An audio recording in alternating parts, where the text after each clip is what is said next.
Да. Вы можете не поверить, но сегодня на обзоре у часового фонарика. Вы скажете неожиданно? Конечно, неожиданно. Потому что это что? Налобный фонарик от IceBeam модель H16. И как заявляет производитель, это универсальный фонарик, но почему-то для бега, наверное, потому что он легкий. Итак, весит он 71 грамм, воды он не боится, можно с 1,5 метра уронить. Встроен, естественно, в него магнит. Можно использовать обычные АА батареечки. А вот здесь вот интересно, его можно использовать для первой помощи, для чтения карт. Да, ну я когда Google обычно читаю без фонарика, но возможно с фонариком будет лучше. И для велосипеда. А вот это мы проверим. Итак, распаковываем. Сразу скажу, что есть две версии. На 1000 люмен и на 650. Конечно же, я выбрал на 650. Нет, это не шутка, потому что в версии на 650 стоит хороший светодиод с цветопередачей по CRI свыше 90%. Модель светодиода Niche 519A и максималочка 650 люмен. Давайте вкратце пробежимся по режимам. Минималочка это Ultra Low 5 люмен, светит он 58 часов в таком режиме. В режиме Low 30 люмен, 16 часов. В среднем режиме он светит 100 люмен продолжительностью 8 часов. Если бы это был на 1000 люмен фонарик, он бы светил 130 люмен, те же 8 часов. Далее высокий режим 2 часа 230 люмен и турбо 650, который упадет до 250, 45 секунд плюс час 45. То есть, если его использовать для велосипеда, то 2 часа с нормальным освещением у нас должно быть. Итак, достаем сам фонарик и смотрим, какой у него комплект. Крепление на голову, шнур Type-C USB, также идет 2 запасных колечка в комплекте и для любителей силикагеля, конечно же, тоже не забыли, положили внутрь. Крепление тут классическое, из плюсов оно практически не ломается, у него любой угол, на который вы захотите, на тот и повернете. Из минусов, конечно же, долго крепится на это крепление фонарик, потому что это просто вот такая вот резиновая штука. Надпись IceBeam и вот такие вот полосочки, естественно, светоотражающие, иначе бы зачем их сюда наносили. Толстый слой силикагеля, то есть с вашей головы он не должен падать. Кто-то мне писал в комментариях, что это для того, чтобы держался на каске. Если честно, я еще читал у Nightcore, у них официально написано, что это от пота. Перфорированный, хорошего качества, обычный вот такой вот налобный ремешок крепления. И чуть не забыл, еще есть внутри фонарик. Смотрите, на нем наклеена вот такая вот защитная штучка. Убираем. Стекло всякими цветами не бликует, поэтому будем думать, что это обычное закаленное стекло. Вот так выглядит светодиод Niche. И довольно-таки глубокий рефлектор, что намекает нам, что угол будет не очень широкий. Обратная сторона плоская. Здесь у нас, естественно, есть магнит. Вот такая вот двухсторонняя клипса. Вот такая вот клавиша включения резиновая. Довольно тугая, и фонарик не включается, а это значит, что нам нужно, естественно, открутить и поискать там какой-нибудь запирающий механизм. Крышка у нас классическая, вот с таким треугольным креплением позолоченной пружинки, за ней лежит довольно крупный неодимовый магнит, смазанная силиконом часть резьбы и уплотнение из резинки, которых, кстати, у нас в комплекте аж 2. А внутри у нас вот такой вот аккумулятор на 14500 емкостью 1000. 1000 это хорошая емкость для такого аккумулятора, и, естественно, в нем встроен порт заряда. Почему естественно? Потому что, естественно, на фонарике ничего нету, поэтому порт стоит на аккумуляторе. Из плюсов это дает лучшую герметичность, из минусов нужно раскручивать для того, чтобы зарядить. Внутри мы видим плату, со стороны плюса у нас пружин нету. Для таких легких аккумуляторов, собственно, двойные пружины и не нужны. На мой взгляд, уже пора ложить провода Type-C, Type-C, потому что есть вероятность, что вы, например, захотите его где-нибудь на природе, на рыбалке подзарядить от телефона, и у вас это не получится комплектным кабелем. Проверяем. Горит красным, а заряд пошел. Встраивать такие порты, мне кажется, довольно-таки хорошая мысль, потому что удобно подзарядить практически в любом месте можно вот такой вот аккумулятор. Вставляем назад и все-таки попробуем включить фонарик. Как заявляет производитель, у нас здесь 6 режимов. Итак, минимальный включается долгим нажатием. Это 5 люмен. Я, конечно, люблю 1 люмен, но для налобника, возможно, 5 это нормально. Хотя, опять же, это универсальный фонарик. Как видите, здесь у нас есть двойная клипса, то есть вы можете закрепить как на карман вот таким образом, так и вверх ногами. Да, вы видите, есть небольшая ссадина. Я не проверял его на прочность, просто так получилось, что он упал на плитку вот этим уголком и вот так вот немножечко сам себя закосячил. Итак, продолжаем. Минимальный режим 5 люмен. И если мы продолжаем держать нажатой кнопку, попадаем в 30, 100 и 200 люмен.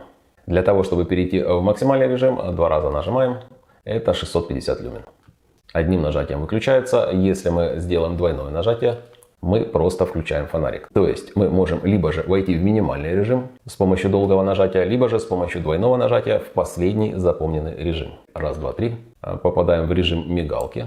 То есть режим SOS — это режим такого себе маячка. Он работает на 5 люмен, наверное, это сделано для того, чтобы он мог максимально долго работать. Как вы видите, фонарь совершенно небольшого размера, давайте замеряем. 81,5 мм в длину и диаметр около 19 мм. Вот такие вот сравнительные размеры у нас получаются. Несмотря на то, что он в максималочке работает всего лишь 45 секунд, в голове есть вот такие небольшие радиаторы. Я думаю, это для того, чтобы он в режиме 230 люмен не перегревался. Вот такой вариант клипсы мне нравится, потому что вы его можете закреплять и вот таким образом, и вверх ногами, и зачастую это очень-таки удобно. В принципе, можно его даже разместить на кепку. Единственное, свет будет не по центру, а будет он сбоку. Вы также можете выбирать угол, который вам нравится. Так что, если вдруг вы забыли или не хотите пользоваться креплением на голову, то можно просто закрепить на кепку. А пока давайте попробуем, работает ли он от аккумулятора 2А. Да, он работает, но при этом мощность получается совершенно небольшая. Вот сейчас я включу режим турбо. Хорошо, если есть 100 с чем-то люмен. Зато минимальный режим, я думаю, будет около 1 люмена, да, так и есть. Поэтому лучше пользоваться комплектным аккумулятором, а про запас докупить еще один такой же 14500. Вот таким образом его можно носить на кармане, а вот так он крепится на сумку. На мой взгляд, довольно-таки удобно. А вот таким образом данный фонарик светит ночью, причем, как видите, был небольшой дождь, то есть это максимально неблагоприятные условия, но при этом его мощности хватает. Как вы видите, сейчас я свечу на листву, как передаются цвета. На мой взгляд, у Cree светодиодов есть очень большой плюс. Намного четче различаются объекты, к примеру, в лесу. Столбы, листья, кусты. Это все лучше различается, когда у вас хороший светодиод, который выдает Cree свыше 90%. Несмотря на то, что он менее яркий, чем обычный светодиод, при этом вы получаете больше информации. По крайней мере, мой глаз схватывает больше объектов и более комфортно пользоваться вот именно такими светодиодами с хорошим Cree. Вот так выглядит, если посветить в лес.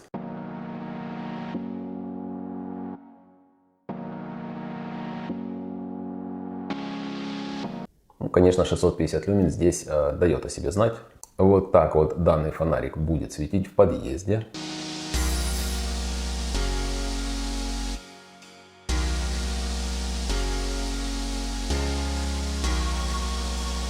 И несмотря на свой небольшой вес, он дает довольно приличную картинку.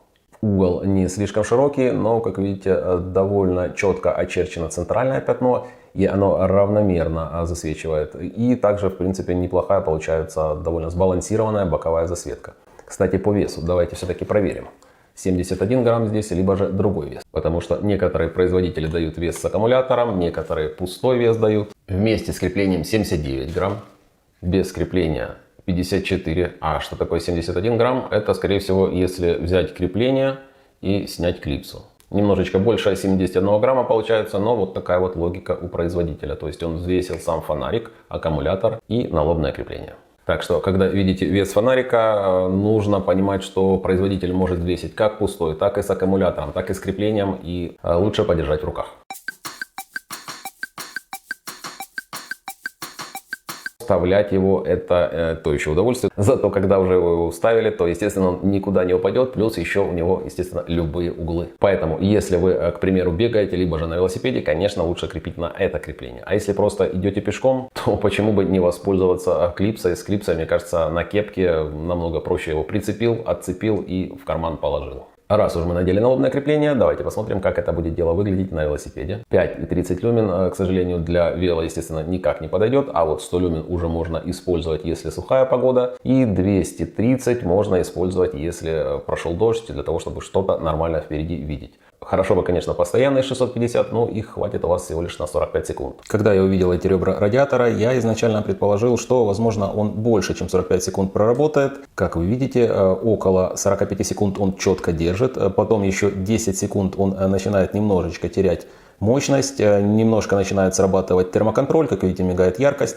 И далее он, потеряв 30%, светит еще минуту. И заодно вы смогли посмотреть, как работает термозащита. Вы спросите, как же отличить фонарик на Cree светодиоде и не Cree светодиоде? Во-первых, просто включить в темноте, и вы сразу поймете. А во-вторых, к примеру, вот такая вот может быть надпись. Учитывая небольшой вес, фонарик практически не ощущается на голове. Через какое-то время вы привыкаете и просто ходите с данным фонариком без какого-либо дискомфорта. В заднюю часть встроен довольно-таки мощный магнит. Вы можете его закрепить, к примеру, на холодильник, либо же на щиток, если вам что-то нужно посмотреть. На всех поверхностях он чувствует себя уверенно. Да, и вот таким образом вы сможете закрепить клипсу, если зачем-то это вам нужно. Ну, к примеру, вы любите вот так вот носить фонарик и можете подцепить, естественно, его на другую сторону. Кстати, такой вариант крепления даже более надежный, потому что центр масс находится внизу и никуда данный фонарик выпадать не будет. И несмотря на то, что вот в таком формате крепления клипса немножко выпирает, на мой взгляд, это даже более удобный вариант крепления, потому что когда вы его засовываете в карман, этот фонарик, у нас получается практически скрытое крепление и весь фонарик утоплен. Никогда вот таким образом я не крепил клипсы на фонарик, но, как оказалось, так даже удобнее. И вот такой вот угол света у данного фонаря. Боковая засветка где-то 90 градусов, а центральный луч, я думаю, около 20 мы получим градусов, если будем точно замерять. Если вы едете на велосипеде, то это плюс, потому что вы не слепите, к примеру, водителей, плюс. Более сконцентрированный угол, естественно, при той же яркости дает более качественную картинку, то есть вы нормально освещаете ту точку, куда направлен луч. Да, широкая боковая засветка зачастую выглядит неплохо, но если мощности у фонарика не хватает, это меньше 1000 люмен постоянной, то, мне кажется, лучше сделать более узкий угол. На мой взгляд, фонарик получился довольно-таки удачный. И не зря на коробочке у нас здесь показано, что можно использовать его практически везде. Он воды не боится, можете спокойно его ронять под воду. А вот так, например. Плюс клипса довольно-таки универсальна. И на кепку, и на карман, и на сумку вы его можете закрепить. Плюс она переставляется. Плюс здесь есть магнит, плюс есть крепление на голову. И если говорить честно, то мощности 650 люмен хватит для 95% задач, которые у вас могут возникнуть. Поэтому, если вам нужен небольшой простой фонарик, который хорошо светит, не боится воды и можно использовать как налобник, то почему бы и нет. Учитывая то, что у него хороший светодиод Cree, который дает приятную картинку, получается очень удачный вариант. Не самый дешевый, согласен, но опять же, никто не отменял скидки. Подойдет практически под любую задачу. Рекомендую.